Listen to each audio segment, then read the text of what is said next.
Muy buenas tardes, muy buenas noches, muy buenos días.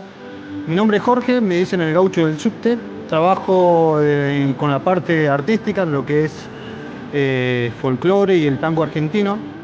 Trabajo acá en el subte y más que nada trabajo a la gorra, promocionando nuestra cultura argentina. Más allá que yo sea un bailarín de acá, artista callejero, yo organizo los eventos de la Expo Artista del Subte, que incluye un evento donde participan diferentes talentos que trabajan acá en el subte de Buenos Aires.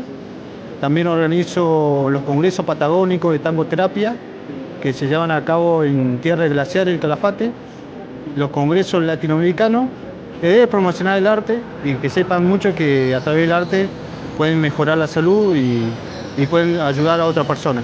Un saludo a todos, al espacio, más que nada a la producción y nada más.